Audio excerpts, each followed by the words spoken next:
Assalamualaikum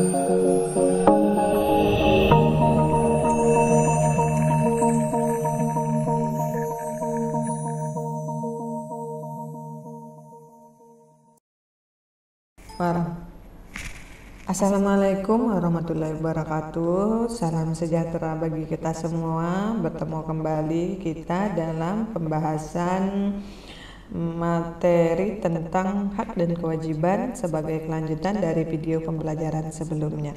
Sebelum perkuliahan ini kita mulai, saya akan menyapa Anda semua, khususnya mahasiswa-mahasiswi ISB Atmaluhur dengan salam khas dari ISB Atmaluhur, yaitu salam budi luhur.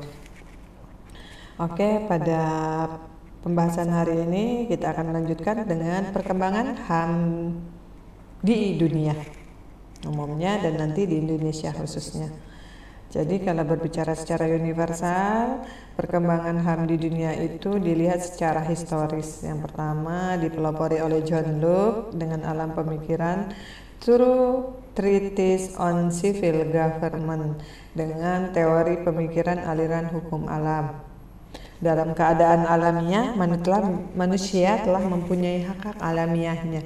Jadi hak hidup, hak kebebasan, hak memiliki sesuatu itu sudah ada seiring dengan eksistensi hadirnya manusia itu sendiri.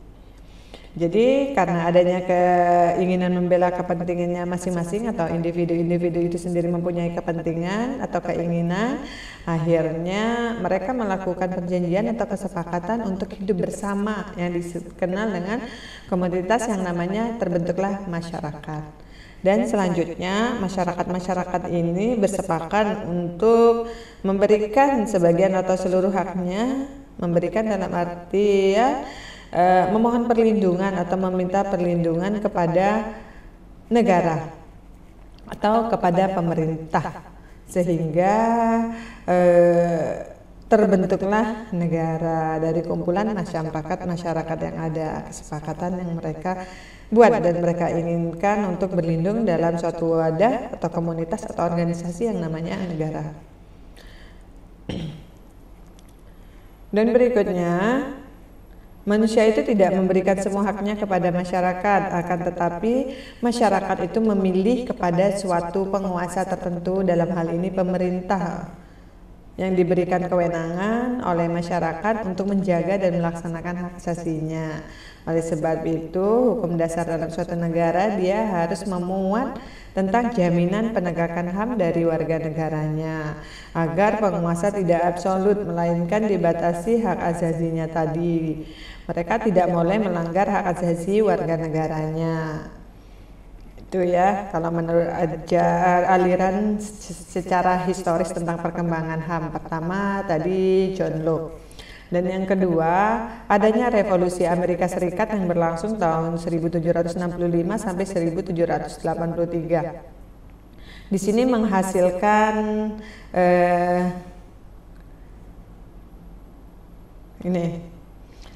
American Declaration of Independence, penganut ajaran liberalis.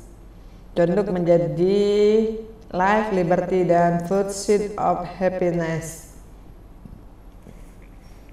Di dalam deklarasi ini isinya antara lain setiap orang diciptakan setara, tidak ada diskriminasi ya. Setiap orang dijamin oleh Tuhan dengan seperangkat hak yang tidak dapat dirampas. Maksud dari pemerintah adalah untuk menjaga hak tersebut. Jadi pemerintah itu diberikan kekuasaan atau dipercayakan oleh rakyat untuk menjaga hak-haknya. Rakyat dapat mengganti pemerintah yang gagal dalam menjalankan maksud tersebut. Maksud di atas ini ya, ketika pemerintah itu sendiri melakukan pelanggaran atau terjadi pelanggaran HAM yang dilakukan oleh pemerintah, maka rakyat dapat mengganti atau mengimpeachment ya pemerintah tersebut. Dan akhirnya pada tahun 1978 hak yang tidak dapat dirampas tersebut dikodifikasikan dalam Bill of Rights, atau HAM itu dibukukan atau dikodifikasikan dalam Bill of Rights. Jadi secara historis di Amerika Serikat itu sendiri, pengakuan hak asasi manusia atau hak HAM warga negaranya itu sudah diakui dalam sebuah dokumen yang namanya American Declaration of Independence dan juga di dalam Bill of Rights.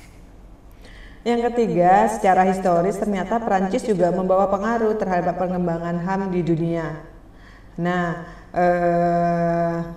di negara Prancis, deklarasi HAM manusia dan warga negaranya itu dituangkan dalam suatu piagam pengakuan HAM yang dikenal dengan nama Déclaration des droits de l'homme et du citoyen. Ya, isinya sama, liberty, equality, dan fraternité. Dan yang keempat, pengakuan hak asasi manusia itu dituangkan dalam Deklarasi Universal Hak Asasi Manusia yang dikeluarkan oleh PBB pada tahun 1948 setelah Perang Dunia II dan genosida oleh Nazi di Jerman.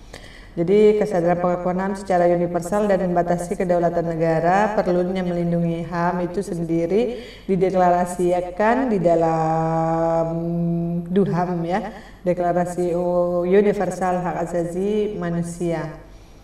Tujuannya yaitu menginternasionalkan kesadaran HAM, menjadikan masalah yang sebelumnya adalah masalah dalam negeri yurisdiksi negara tersebut menjadi perhatian internasional. Nah, ini secara mendunia melalui Deklarasi Universal Hak Asasi Manusia, piagam pengakuan hak asasi manusia yang dikeluarkan oleh dunia. Berarti wajib diikuti oleh negara-negara di dunia.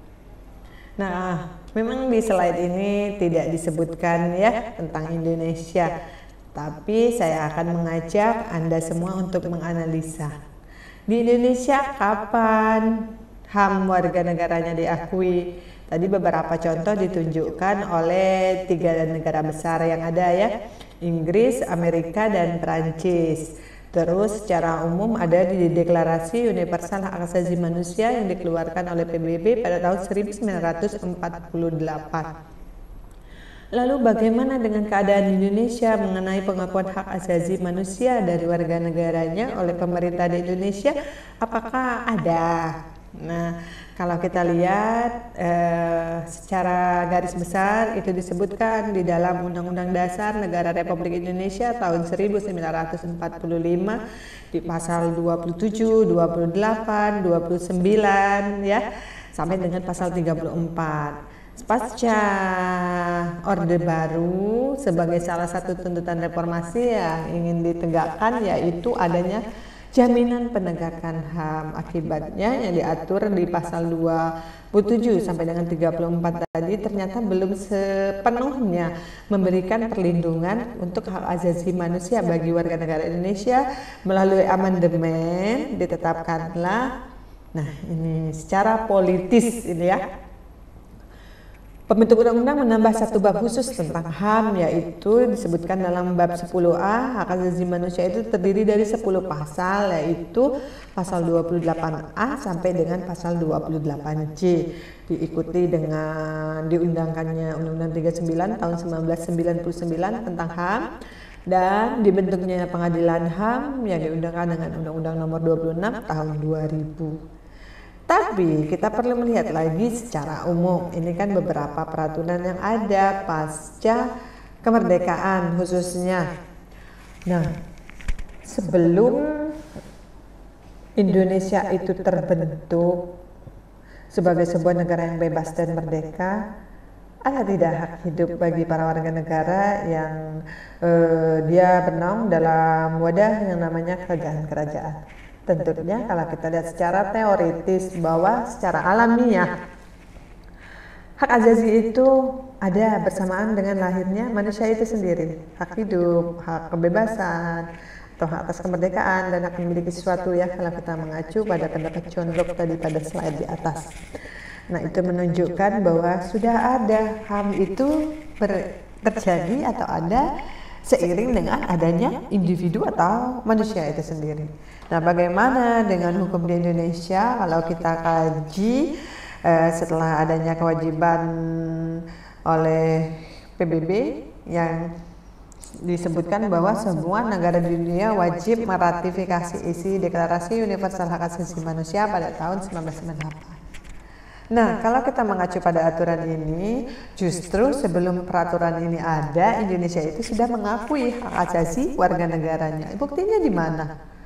Nah, buktinya bisa kita lihat pada pembukaan UUD 1945 pada alinea pertama. Bahwa sesungguhnya kemerdekaan adalah hak segala bangsa dan seterusnya. Di situ menyebutkan bahwa manusia itu harus hidup merdeka. Merdeka itu merupakan hak dari semua warga negara Indonesia.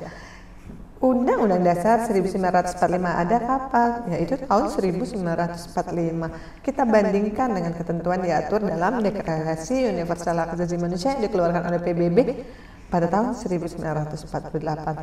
Jadi intinya dari analisa kita ini bahwa sebelum adanya keinginan ataupun instruksi dari PBB kepada 10 negara di dunia untuk meratifikasi Declaration Universal of Human Rights, Indonesia sudah terlebih dahulu mengakui hak asasi warga negaranya. Kalau ingin disebutkan buktinya di mana, yaitu pada alinea pertama pembukaan Undang-Undang Dasar 1945. Nah, ini beberapa prinsip-prinsip HAM. Yang pertama, dia bersifat universal, secara merata, menyeluruh, tanpa diskriminasi. Yang kedua, sifat non-discrimination tadi, tanpa diskriminasi. Yang ketiga, ada inalienable, tidak dapat dicabut. Jadi, HAM itu ada seiring dengan eksistensi adanya manusia itu sendiri, begitupun dia akan musnah seiring musnahnya manusia itu sendiri. HAM tidak dapat ditukar-tukar atau tidak dapat dipindahkan, dia saling terkait, indivisible, saling terkait, interrelated dan interdependent, saling ketergantungan. Itu ya. Kalau klasifikasinya bisa dilihat di sini, bisa dibaca.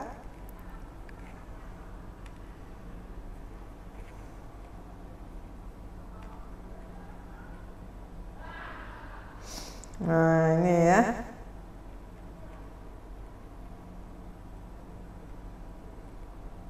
Selebihnya bisa Anda baca pada slide atau materi PPT yang sudah saya bagikan. Ini ada beberapa hak dengan gambar-gambar atau karikatur ini yang menggambarkan bahwa beberapa hak dari seorang warga negara sudah didapat atau sudah diraih atau belum atau dirampas oleh negara.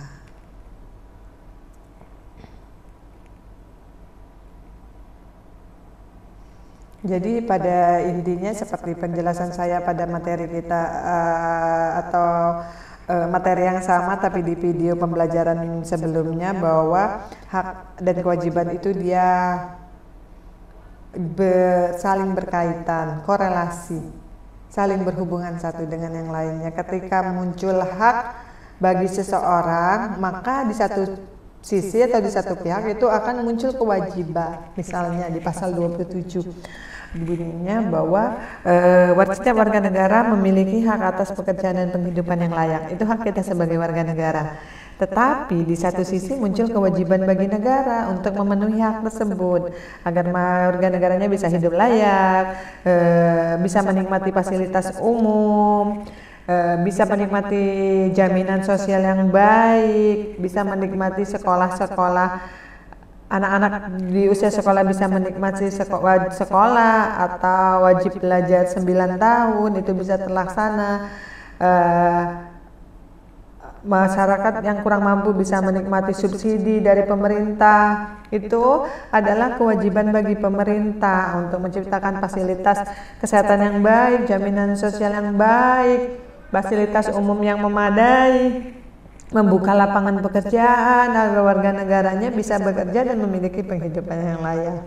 Nah, itu dia harmonis ketika muncul ketika muncul hak bagi warga negara, maka hak dari warga negara itu akan muncul ketika negara melaksanakan atau menunaikan kewajibannya. Sama juga kalau dalam contoh klasiknya, kita sebagai pekerja atau pegawai akan mendapatkan gaji ketika kita melakukan pekerjaan kita. Setelah kita melakukan pekerjaan kita, maka si pengusaha atau perusahaan harus menunaikan kewajibannya, yaitu membayar upah atau gaji kita sebagai seorang pekerja. Nah, demikian contoh yang saya maksud bahwa hak dan kewajiban itu menganut teori korelasi, dia saling berhubungan satu dengan yang lainnya.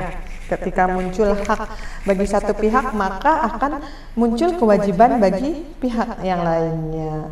Nah, demikianlah penjelasan singkat untuk materi tentang hak dan kewajiban yang sudah saya jabarkan di video pembelajaran yang pertama dan kedua tentang materi ini.